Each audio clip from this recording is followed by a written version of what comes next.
Hello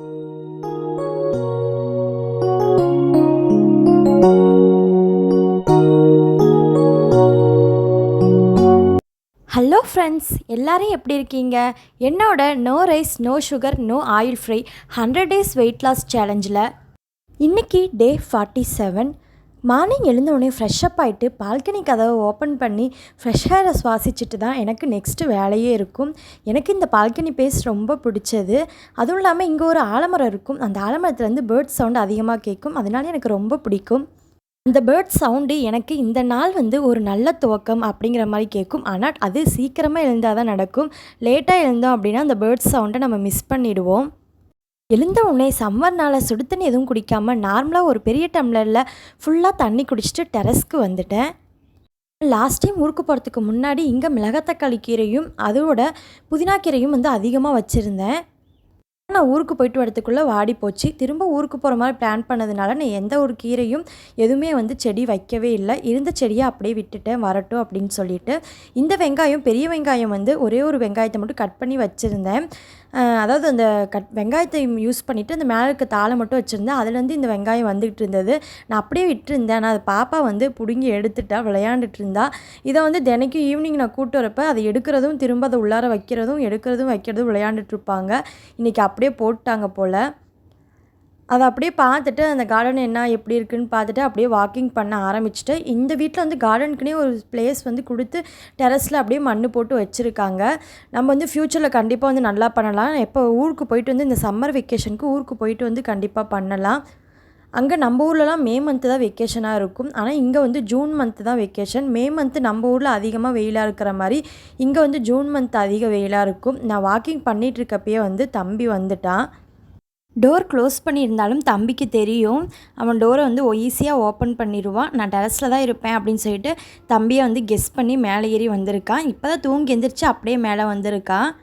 முன்னாடி நாள் நம்ம என்ன வாங்கி தரோன்னு சொல்லிட்டு மிஸ் பண்ணோமோ அந்த நல்லா ஞாபகமாக வச்சுருந்து காலையில் எழுந்தவுடனே கேட்பான். சரி, அவனை கீழே கூட்டி போய் நல்லா ப்ரஷ் பண்ணி விட்டு அவனுக்கு தான் பாலாற்றி கொடுத்துட்ருக்கேன். பாப்பா தூங்கிட்டு இருக்கா. சரி, அவளுக்கு அப்புறமா பாலை காய்ச்சி கொடுத்துக்கலான்னு சொல்லிட்டு நானும் அப்படியே க்ரீன் டீ குடிச்சிட்டு இருந்தேன்.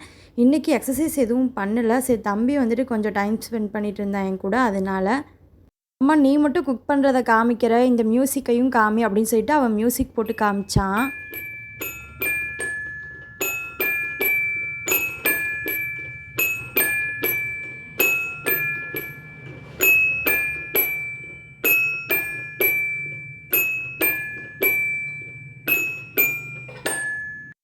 ட்ரை பண்ண மியூசிக் எப்படி இருந்துச்சுன்னு கண்டிப்பாக கமெண்ட்டில் சொல்லுங்கள். நான் அவங்ககிட்ட கண்டிப்பாக சொல்லுவேன், இது மாதிரி மெசேஜ் பண்ணியிருக்காங்க அப்படின்னு சொல்லிட்டு. மார்னிங் அவன் ரெடி பண்ணிவிட்டு பிரேக்ஃபாஸ்ட்டுக்காக இட்லி தான் பண்ணிகிட்டு இருந்தேன். ஸ்ரீக்கு ஸ்கூல் லீவ் விட்டுட்டு இப்போ சம்மர் கேம்ப்பு போயிட்டுருக்கு. அதனால் இன்றைக்கி கொஞ்சம் சீக்கிரமாக வந்துடுவான். நான் லஞ்ச் பாக்ஸ் ரெடி பண்ணவே இல்லை ஸ்ரீக்கு. மார்னிங் மினி இட்லியும் அதோடு கத்திரிக்காய் உருளைக்கிழங்கு போட்டு சப்ஜியும் பண்ணியிருந்தேன். இது தோசை, இட்லி, சப்பாத்தி, சாதம் அப்படின்னு சொல்லிட்டு எல்லாத்துக்குமே சூப்பராக இருக்கும். கண்டிப்பாக இந்த ரெசிபியை நீங்களும் ட்ரை பண்ணணும்னு நினச்சிங்கன்னா எனக்கு கமெண்ட்டில் சொல்லுங்கள். இந்த ரெசிபி வீடியோ உங்கள்கிட்ட ஷேர் பண்ணிக்கிறேன். தம்பியும் பாப்பாவை 2 பேத்துக்கும் ஒரே தட்டில் போட்டு எடுத்துக்கிட்டேன். இன்றைக்கி எடுத்து தம்பி கீழே கூப்பிட்டு போனேன். கூடயே 2 தோசையும் ஊற்றி எடுத்துகிட்டு போனேன். சரி, பசங்களுக்கு 2 பேத்துக்கும் வேணும் அப்படின்னு சொல்லிட்டு பாப்பாவும் தம்பியும் கீழே வீட்டில் இருக்கவங்க பசங்களோடு விளையாண்டுக்கிட்டே நல்லா சாப்பிட்டுட்டு இருந்தாங்க. தம்பி ஸ்கூல் வேன் வரத்துக்குள்ளே நான் ஊட்டி முடிச்சிருவேன். கீழே வந்துட்டாவே அந்த பசங்களோட சேர்ந்து தம்பியும் பாப்பாவும் ரொம்ப குஷியாகிடுவாங்க. கரெக்டாக ஸ்கூல் வேன் வரத்துக்கு ஒரு 20 நிமிஷம் 1/4 மணி நேரம் முன்னாடியே நான் கீழே இது மாதிரி இறங்கி போயிடுவேன் டெய்லியும். அப்போ தான் கரெக்டாக அவங்களுக்கு சாப்பிட வைக்கிறதுக்கு டைம் கரெக்டாக இருக்கும். பாப்பாவோட தண்ணி பாட்டில், தம்பியோட தண்ணி பாட்டிலும் எடுத்துகிட்டு போயிடுவேன். தம்பியை ஸ்கூலுக்கு அனுப்பிட்டு பாப்பாவையும் விளையாட விட்டுட்டு கொஞ்ச நேரம் அவளுக்கு ஃபுல்லாக ஊட்டி விட்டுட்டு நம்ம தான் நோ ரைஸ் டயட்டு. அப்புறம் இட்லி எப்படி சாப்பிட்றது? அதனால நான் போயிட்டு பக்கத்தில் இருக்க கடையில் நியூட்ரி சாய்ஸ் பிஸ்கெட் 2 வாங்கிட்டு வந்திருந்தேன். நியூட்ரி சாய்ஸ் பிஸ்கெட் தான் ஒரு 5லேருந்து 6 நியூட்ரி சாய்ஸ் பிஸ்கெட் தண்ணியில் தொட்டு சாப்பிட்டு இன்றைக்கி என்னோடய பிரேக்ஃபாஸ்ட்டை ஈஸியாக முடிச்சிட்டேன். ப்ரெட்டில் பீனட் பட்டர் போட்டு சாப்பிட்டு ரொம்ப போர் அடிக்குது. அதனால் எப்பயுமே பாப்பாவை தூக்கி வச்சுட்டு குக்கிங் பண்ணாவே எனக்கு ஏதாவது ஒரு சொதப்பல் மூமெண்ட் நடக்கும். அவள் போய் அந்த சூடாக இருக்கிறது எதுவும் தொட்டுறக்கூடாது அப்படின்னு பார்த்து சமைப்பேன். அதே மாதிரி இன்றைக்கும் கொஞ்சமாக அடுப்பில் கொட்டிருச்சு. தம்பியை ஸ்கூலுக்கு அனுப்புனதுக்கப்புறம் வீடு இப்படி தான் இருக்கும். பாப்பா ஒரு சைடு விளையாண்டுட்ருப்பா. அவளுக்கு கொஞ்சம் வயிறு ஃபுல்லானாவே விளையாட ஆரம்பிச்சிருவா அவள் பாட்டுக்கு. இப்படி தான் வீடு இருக்குது. அவன் கிளம்புறதுக்குள்ளே வீடை ரணகலம் பண்ணிடுவான். அந்த பெட்டில் குதிக்கிறது, இங்கே சாமி ரூமில் இருக்க அந்த பெட்டில் குதிக்கிறது, அப்படி இப்படின்னு சொல்லிட்டு. இன்றைக்கி வெள்ளிக்கிழமை அப்படிங்கிறதுனால வீடை ஃபுல்லாக வந்துட்டு கூட்டி முடிச்சுட்டு தொடச்சிட்டேன். பெட்டுக்கு வந்து பெட்ஷீட்டு மாற்றுறது ஒரு 3 நாள் 4 நாளைக்கு ஒரு டைம் பெட்ஷீட்டு மாற்றுற மாதிரி இருக்கும். 2 நாளே வந்து பாப்பா வந்து சூச்சு போயிடுவா. அதனால வந்து நான் டக்கு டக்குன்னு அடிக்கடி பெட்ஷீட்டை மாற்ற வேண்டியதாக இருக்கும். 2 பெட்ஷீட்டு வச்சுட்டு அடிக்கடி மாற்றிக்கிட்டே இருப்பேன். அதனால இன்றைக்கி வந்து பாப்பா சூச்சு போகவே இல்லை. அதனால நான் இன்றைக்கி பெட்ஷீட் எதுவுமே மாற்றவே இல்லை. எனக்கு இந்த வீட்டில் ஒரு பிரச்சனை இருக்குது. என்னென்னா பால்கனியில் வந்துட்டு முன்னாடி பார்த்தீங்கன்னா தெரியும், கொஞ்சம் சின்ன பால்கனியாக தான் இருக்கும். ஆனால் இந்த இடத்துல நான் இப்போ வந்து நிற்கிறேன் பார்த்தீங்களா, அந்த இடத்துல நல்லா தண்ணி தேங்கும். தண்ணி போகிறதுக்கான வழி அங்கே தான் இருக்குது. ஆனால் அந்த இடம் வந்து மேடாக இருக்குது. இந்த இடம் வந்து ரொம்ப பள்ளமாக இருக்குது. இங்கே பார்த்தீங்கன்னா தெரியும், வீட்டுக்குள்ளே வந்து வரத்துக்கு கொஞ்சம் கூட இந்த கொஞ்சம் மேடாகவே இல்லை. வீடு வந்து கொஞ்சம் பள்ளமாகவே தெரியும். ரொம்ப வந்து மேடாக இல்லை. மேடாக இருந்துச்சுன்னா எனக்கு பிரச்சனை இல்லை. இந்த இடம் பள்ளமாக இருந்தால் கூட வீட்டுக்குள்ளே தண்ணி வராது. ஆனால் இங்கே வந்து நான் மழை பெய்கிறப்ப வந்து தள்ளி விட்டுறணும் தண்ணி. இல்லை அப்படின்னா வீட்டுக்குள்ளே வந்துடும். அந்த இடம் மேடாக இருக்கிறதுனால தண்ணி போகாமல் வீட்டுக்கு முன்னாடியே அந்த கதவுக்கு முன்னாடியே தேங்கிடும் மழை பெய்கிறப்ப. அது எனக்கு வந்து இந்த வீட்டில் ஒரு மைனஸாகவே இருக்குது. நான் வந்து நைட்டு மழை பெஞ்சால் கூட எந்திரிச்சு வந்து பார்த்து கன்ஃபார்ம் பண்ணுற மாதிரி இருக்கும். அதனாலேயே நான் வந்து பால்கனியில் வந்து தண்ணி ஊற்றி கழுவி விடாமல் நான் மாப்பே போட்டுடுறது. சரி, நம்ம மாப் போட்டே தொடச்சிடலாம். தண்ணி ஊற்றினா அப்படின்னா அங்கே வந்து தேங்கிக்கும். தள்ளி தள்ளி விடணும். திரும்ப பள்ளத்துக்கே தான் வரும். பழைய வீட்டில் பால்கனியை தண்ணி ஊற்றி கழுவி தான் விடுவேன். அந்த வீட்டில் பால்கனி பெருசாக இருக்கும். வீடும் ரொம்ப பெருசாக இருக்கும். அந்த வீட்டை வந்து ரொம்ப மிஸ் பண்ணுறேன். அந்த வீட்டு ஓனரையும் ரொம்ப மிஸ் பண்ணுறேன். ரொம்ப நல்லவங்க. வீடை ஃபுல்லாக தட்டி விட்டு பெட்ஷீட்டு போட்டு அப்புறம் வீடை ஃபுல்லாக கூட்டி தொடச்சி எல்லா பக்கமும் நீட்டாக வந்து எடுத்து வச்சாச்சு. இப்போ வந்து பாப்பாவை குளிப்பாட்டி விட்டு அவளுக்கு எதனாவது வந்து ஸ்நாக்ஸ் இல்லை ஃப்ரூட்ஸ் ஏதாவது கொடுத்து கொஞ்ச நேரம் வந்து படுக்க வைப்பேன். அவளும் இந்த டைமில் கொஞ்சம் தூங்குவாள். 11:30 டைம்லலாம் கரெக்டாக வந்து தூங்குவாள். பாப்பா தூங்கி எழுந்திரிக்கப்போ நல்லா தான் இருக்கும். ஆனால் தம்பி வரப்போ வந்து இது எல்லாத்தையும் வந்து சுருக்கி விட்டுருவான் பெட்ஷீட்டெல்லாம். குட்டீஸ் இருக்க வீட்டில் அப்படி தான் இருக்கும். ஒன்றும் பண்ண முடியாது. படிக்கட்டு எல்லாமும் தொடச்சிட்டு பாப்பா தூங்கிட்டா. அதனால் நானும் போய் கையோட தலை குளிச்சுட்டு வந்துட்டேன். இன்றைக்கி ஃப்ரைடே அப்படிங்கிறதுனால. ஒரு சிஸ்டர் வந்து நான் ஹேர் கட் பண்ண வீடியோ வந்து போட்டிருந்தேன். அந்த சிஸ்டர் வந்து நீங்கள் வந்து ஃபுல் வீடியோவாக நீங்கள் எப்படி வந்து உங்களோட ஹேர் கேர் ரொட்டீன் வந்து ஷேர் பண்ணுங்கள் அப்படின்னு சொல்லியிருந்தாங்க. அந்த வீடியோவும் கண்டிப்பாக வந்து நான் ஷேர் பண்ணணும்னு வந்து பார்த்துக்கிட்டு இருக்கேன். டைம் இருக்கிறப்ப கண்டிப்பாக ஷேர் பண்ணுறேன். வெயில் காலத்தில் இங்கேயும் செம்மையாக வெயில் அடிக்கும். வெயிலையே போதும் ஹரியானாவில். ஆனால் வின்டர் டைமில் வந்து சுத்தமாக வந்து முடி வந்து காயவே காயாது. அப்போ வந்து ட்ரையர் போட்டு தான் காய வைக்கிற மாதிரி இருக்கும். என்ன தான் இருந்தாலும் வெயிலில் வந்து முடியை காய வச்சு அலசி வர மாதிரி வராது. 1 மந்த்து கழிச்சு பாவா நாமக்கல்லேருந்து இப்போ தான் வந்து ஊருக்கு வந்திருந்தாங்க. அதாவது நம்ம வீட்டுக்கு ஹரியானாவுக்கு வந்தாங்க. ஒரு வேலை விஷயமா போயிருந்தாங்க. முடியும்னு பார்த்து ரொம்ப லேட் ஆகிடுச்சு. வரப்போ வந்து குட்டீஸ்க்கு எல்லாத்துக்கும் பிடிச்ச மாதிரி எனக்கும் பிடிச்ச மாதிரி ஸ்நாக்ஸ்லாம் நிறையா வாங்கிட்டு வந்திருந்தாங்க. இனிப்பு முறுக்கு, அப்புறம் கடலை மிட்டாய். இங்கேயும் கடலை மிட்டாய் கிடைக்கிது. ஆனால் நம்ம ஊர் டேஸ்ட் இல்லை. அதனால இந்த டேட்ஸ் வந்து எனக்கு ரொம்ப பிடிச்சிருக்கு அப்படின்னு சொல்லியிருந்தேன்.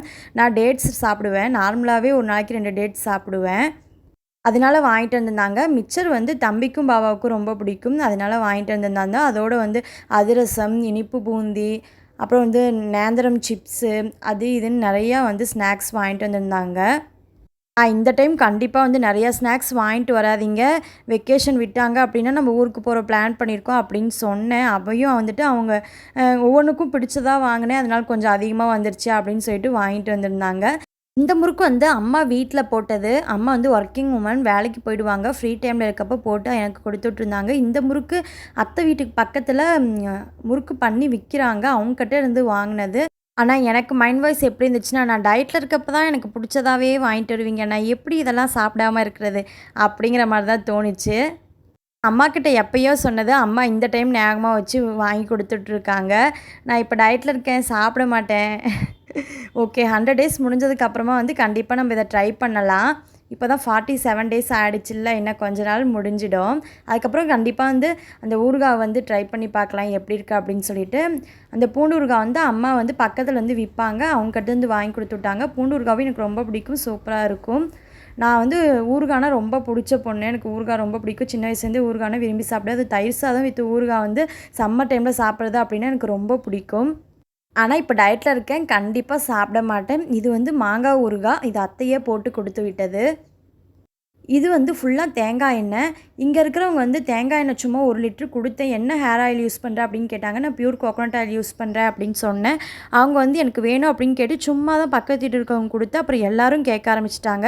சரி அப்படியே சேல் பண்ணலாம் அப்படின்னு சொல்லிட்டு சும்மா வந்து ஒரு 5 லிட்டரு மட்டும் இப்போதைக்கு அம்மா கிட்ட சொல்லி வாங்கி அனுப்பிவிட சொன்னேன். அம்மாவும் அனுப்பி விட்டாங்க. பாபா எடுத்துகிட்டு வந்திருந்தாங்க.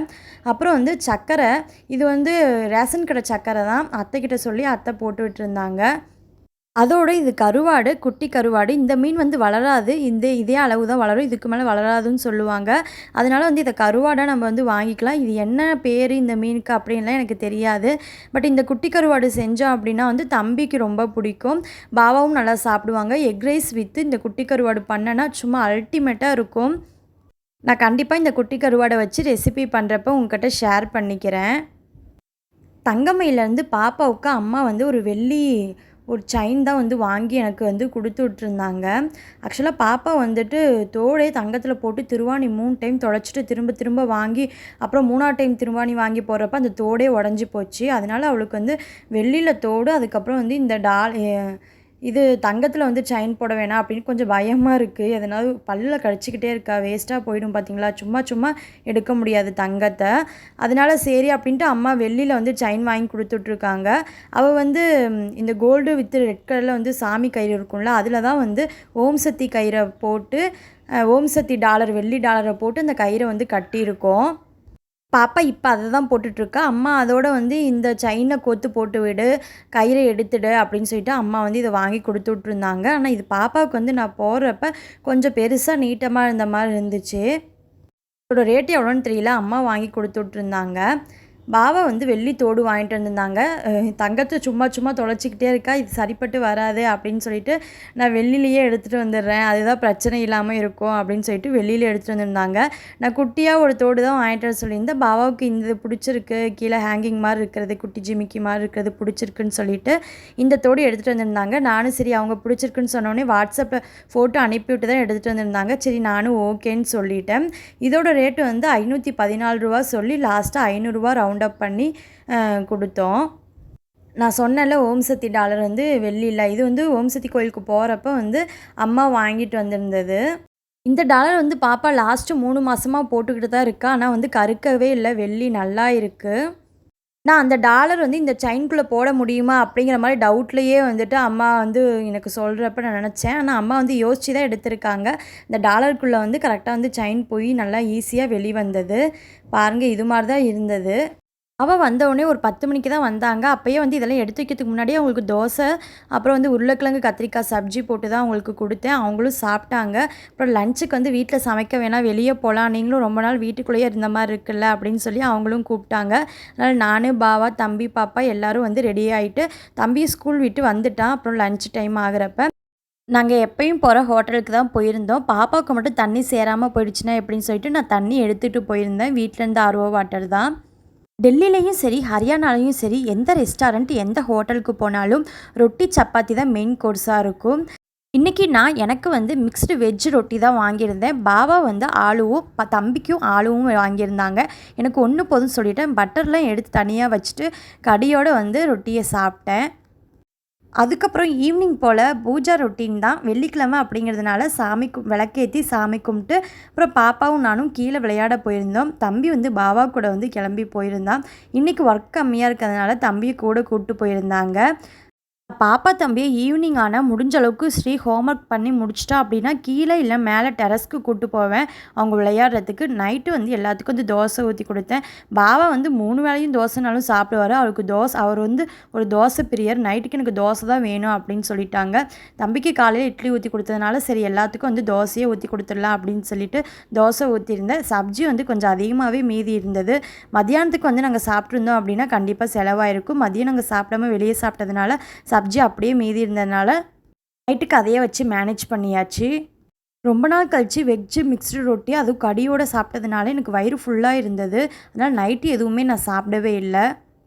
ஸ்ரீக்கும் பாப்பாவுக்கும் ஊட்டி விட்டு அவங்க 2 பேத்துக்கும் பாலாத்தி கொடுத்துட்டு எல்லோரும் தூங்கிட்டோம். என்னோட வெயிட் லாஸ் டே 47 இப்படி தான் போச்சு. வீடியோ பிடிச்சிருந்தா கண்டிப்பாக லைக் பண்ணுங்கள். நெக்ஸ்ட் வீடியோட பார்க்குறேன். பாய்.